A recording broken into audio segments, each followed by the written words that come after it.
BLUF Gaming here. These are 2 to 3 balancers for Factorio 0.15x.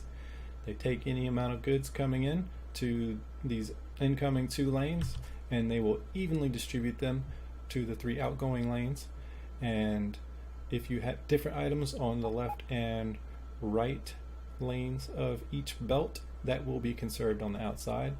These all have the same end result. They're just a few different shapes that you can use in case you need say one that's skinnier down bottom, wider up top, or if 7 wide is just not okay with you, here are a couple on the sides that are 5 wide, but as you can see, the wideness of them is spread out along a longer area.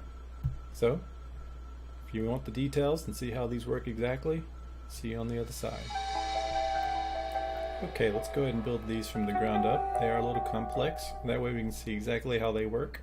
It's important to know how they work so that if we need to build our own custom splitters or balancers in our factories, we have an understanding of how to make them do exactly what we want. Because let's be honest, there are going to be times when we're cramped for space and these designs don't quite fit, but maybe if we alter them a little bit they would.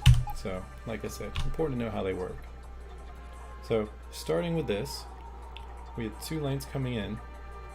Now this splitter is going to split it into 50-50 on each side because this is going to go off somewhere else. So we have 50% coming up here, and then this splits it into 25 and 25. And our output is going to be 3 lanes. So we want 33⅓% on each one.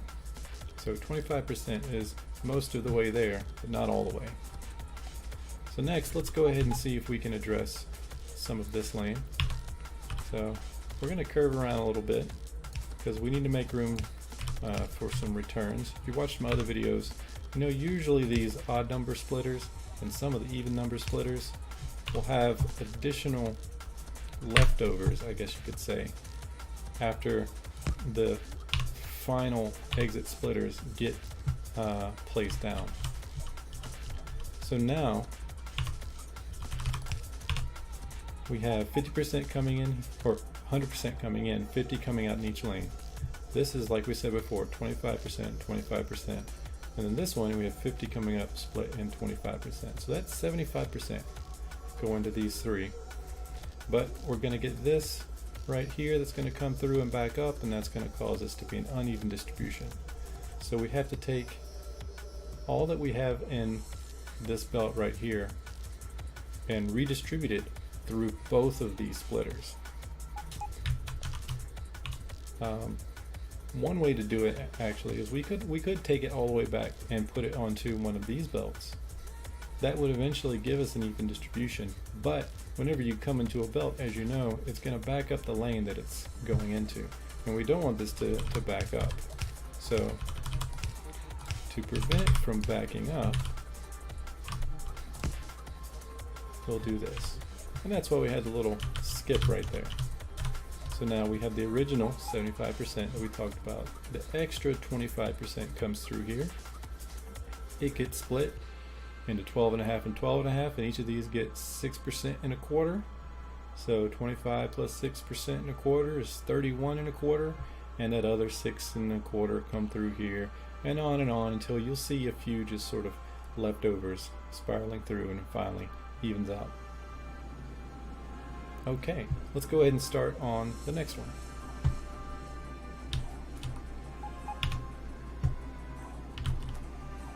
So this time, let's go ahead and put our 3 exit lanes out. And as is the case in almost every splitter, we can go ahead and place all of our exit splitters as well. There may be an occasional splitter, like I've done some videos, that has something like this, and maybe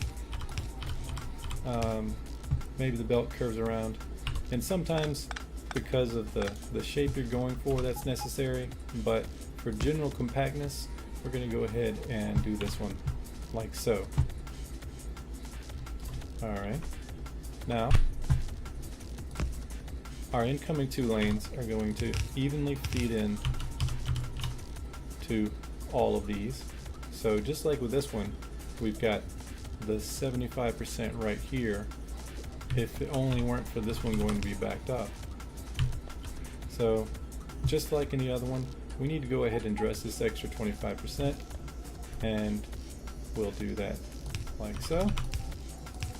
Make a little donut here, and then we're going to split, refeed, and send across.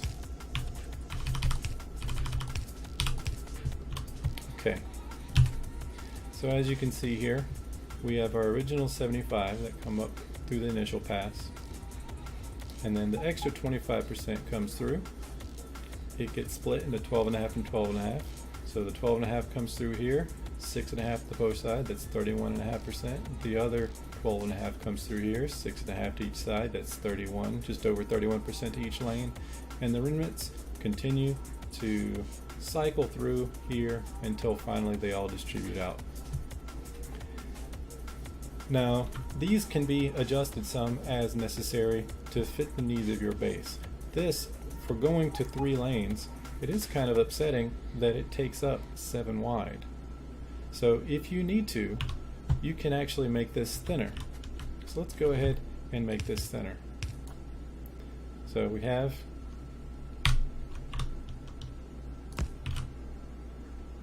a similar situation here. Let's go ahead and kill the lights, set the mood. Alright, lights are back on, party's over. Okay, so what we've done, we've gone ahead and gotten our 3 exits, and we can keep that one. That's not really impacting the wideness. Now this donut looks pretty wide, so let's go ahead and make it not a donut. So we need to be able to feed back into this one. So let's make a good bit of extra space here. And we're going to have this like so. And our splitter come across here. And this tunnel, underground belt, also caused some little unnecessary wideness. So don't use one of those. And then for incoming lanes, we can use underground belts there. This is functionally the same splitter as this one. The only difference is this one's only 1, 2, 3, 4, 5 wide. Now it's wider for a longer distance, but you'll want to use the one that fits the needs of your base and your current configuration. Sometimes you need something thinner, sometimes you have a little bit of wide space here but not back here. So that's why it's important to understand how these work so you can construct your own on the fly and make sure you still get the same desired results. Oh, I almost forgot, engineers. We need to see these in action so that you know they're actually going to work without you having to go in your own game and build it and maybe be disappointed. So I've got some small loads ready here going in, and let's see how they come out. As always, whenever you're working with odd numbers and some of the even numbers of splitters and balancers out there, you're going to have a few that cycle through over time. So while we wait for that, let me go ahead and talk about this one. As you can see, we had iron ore in the left lane, coal in the right, and it came out the same over here. So these do all preserve your individual lanes when you have multiple items per belt, and they've all come out very even. I didn't make these divisible by 3 because I wasn't counting when I got the loads ready, but as you can see, they're very even loads all the way across, so you can be sure that they're going to be equal to all of the output lanes. If you wanted one lane to get more than the other, well then you know how these work now, so you can get rid of a recycler or something like that, or adjust the number of splitters so it gives you what you need. So these are 1 to 3 splitters. Please tune back in for the 2 to 5, which I'll be doing next, and I think even more useful for you will be the 2 to 6.